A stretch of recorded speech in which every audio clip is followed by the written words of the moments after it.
Welcome back to the Custom Cabinet Estimator tutorial series. In this tutorial we'll be looking at setting up and managing doors. This will be a two-part series and this is part 1 of 2. Everything I say in this tutorial about doors is also relevant to drawer fronts. They work exactly the same way, but we separate them because they can have different cost and or cost structure. What you're looking at right here is the dashboard, which is where you'll always start to edit, add, do anything to doors. You would come to cabinet setup, and within the cabinet setup area you see there are cabinets, doors and drawers, door and drawer profiles, accessories and hardware, trim and moldings, materials, finishes, and labor rates. Today we're going to focus on doors and drawers. Door and drawer profiles are relevant and associated to doors, but we're not going to cover that in this tutorial. So let's go on and get started into the door and drawer database. If you had not done any searches prior, all of these fields would be empty, these search fields. But every time you come to a database, you'll come first to the list view, which shows all of the doors and drawers typically. But because I was in here a few moments ago, I have some search criteria in here. I was looking for a particular door. If I clear these search criteria by clicking on the red X one at a time, or I can just come over here and click on the all, and I'm seeing all 113 of 113 doors, drawer fronts, drawer boxes. If I say I only want to see the doors, then my list is going to slim down from 113 to 60 of 113. Now the drawer boxes and the drawer fronts are culled from this list. If I come in here to a material type and say I only want to look at the doors that have a material type of wood B, then you see we're all the way down to 28 of 113. If I want to find a particular door, although this list is short enough for me to just look and say, hey, there's the door I want, the CRP10. And in this case, we do have one oddball here, vendor for polymer. It's a fake door. It's something made up as a test door. But if we came in here and chose Conestoga as the vendor, you see that one goes away. Everything has to have vendor in it. But if I'm looking for a particular door, my list was still long. My type forward search feature will start to narrow down this list as soon as I start typing. So when I hit the C, immediately everything that doesn't start with or have a C in it disappears. As I hit the R, all these still have that, all these still have a P, all these still have a hyphen and a 1, but now a couple dropped when I put the 1 in, and a couple more dropped when I put the 0 in. But now I've narrowed it down to just a few doors. Looks like I'm down to 10, but I see my door, CRP10. Each and every one of these contains CRP10. If I hit any of the other characters, then it would even narrow it down further. So if I hit a 7, you see now I'm down to 2. But I'm actually looking for a CRP10. There's my door. And this is the door we're going to use for our example, or at least the first portion of our example. So this door, in my case, was the most common door that I used in my cabinet shop, the most frequently used door. And what we're looking at here is 2, and in reality, 3 databases. So we're looking at the door database, and the door being a CRP10. We're also looking at the material database through a portal right here. In this material database, these are the materials associated with doors. So a door is made up of 2 components. The door itself, the model number, CRP10, CRP10785, whatever that model number is.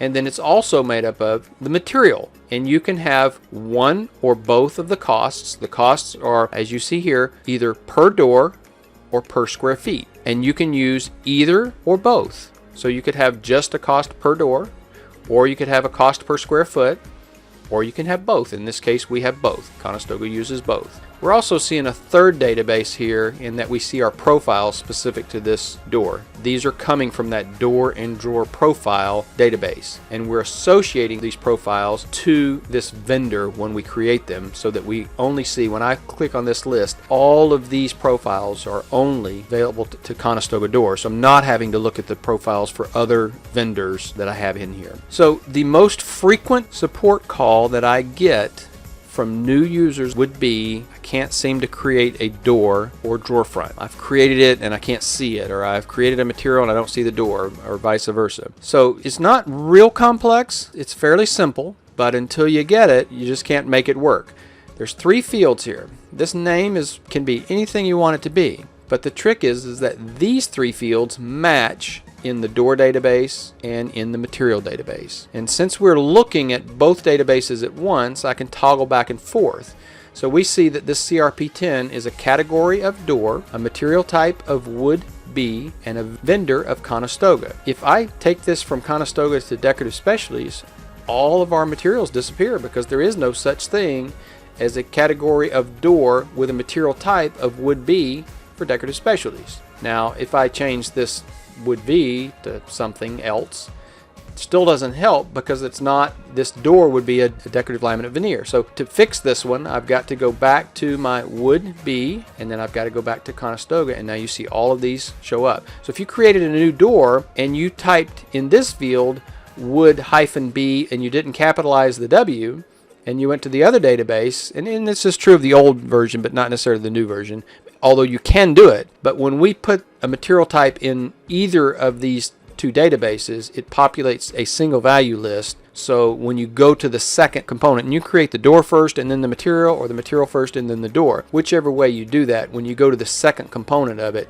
this will be in this list for you to choose. You don't have to type it a second time. In the old version, they were two separate lists, so if you had any variation, an extra space or something not capitalized, even though you had the right combination of letters or numbers, you could still have a broken link between the two. So the real important thing for you to know is that the category, material type, and vendor have to match. So if we come over here and look at the 3/4 hardwood cherry, we see that we have a material type of would be, and this purpose is the same thing as the category, and then vendor of Conestoga. Those three things match. So now we're in the material database. We've popped over into the material database, and we're looking at the material details here and the costs here. And again, this one is associated to square footage, where the door is associated to per piece, per door. In this list, this is every door model that utilizes this cherry-B material. We're seeing our drawer fronts first, but if we scroll down just a little ways, we'll see a door called a CRP10, the door we came from,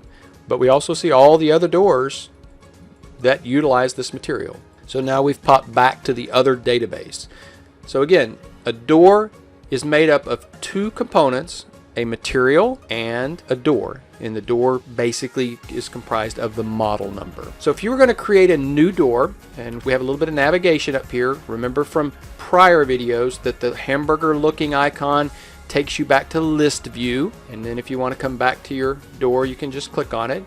The X would actually delete this door from the database, so I'm not going to do that. I don't want to delete my CRP10. The search field allows you to search the database, so I could come in here and say, well, I'm looking for something else, and type in some criteria here, just like we did in the list view, and find a particular door if I wanted to move from this door to another. The plus actually means duplicate, so you have two pluses kind of laying on top of each other. The plus means create a new door. This means duplicate an existing door. So if I wanted to create a new door that was very similar to the CRP10 door, maybe it's a CRP10-2, which just means the same door with two panels, I could come in here and say plus, and then I kind of get a warning saying, are you sure you want to do this? And yes, I do want to duplicate this door. And I'm going to leave this description. When we do this, so because you can't have a door with the same description twice. If you tried and said to do that, it wouldn't allow you to do it. So I'm going to leave this duplicate word in here for now, just so we can see this. And we have created a new door called CRP10 duplicate. We also still have, if we go back to our list view, and again, our search criteria for CRP10 is still here.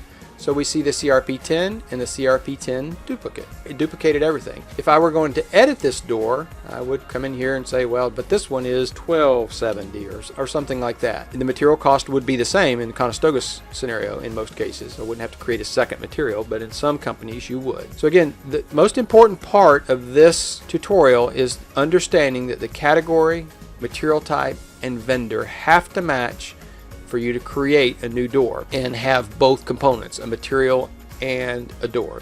So let's go ahead and do the hard part now. Let's do the duplicate. And so we're going to create a new door called Your Door. As soon as you click out of that field, you see my gray button turned green. We just need you to click out of the field to get the option to add the door. So now we have a new door called Your Door. It needs a category, so we're going to say it's a door. It needs a material type, and I'm going to kind of duplicate what we were doing. I'm going to utilize some of these same things. And I'm going to call the vendor an in-house. This is a door I'm going to build myself. So I've got a door, the material type would be in-house, and my description is this is your door. And then you can have an internal note. And this internal note might give you some clues about how you priced it or something like that. This is a note that is internal only. It'll never print on any of the reports, an estimate or proposal. It's just a note to yourself, anything about this door that you want to keep track of. Because I've created an in-house door, I may not see anything in these lists. I actually do in this one, but I don't in this one. And I haven't created any profile specific to my in-house because I utilized the same doors, and I'm going to explain that in video 2, to do both in-house and outsourced. So these are basically, other than that one, they're empty because I haven't added items that have an association of in-house into that database. So let's give this thing a cost. We'll say that it's $10.50 per door, and I have a discount percentage of 5%, and I'm getting a calculated cost because of this discount of $9.98. But we don't have a material yet. What we have to remember is we have a door on the category, would be an in-house. So if we come over to add material, we've already answered those questions for you if you come from here, and we have a material called your material. Again, we've got to click out of this field, and we've kind of given you the instructions about what I was telling you in this video of how this works here.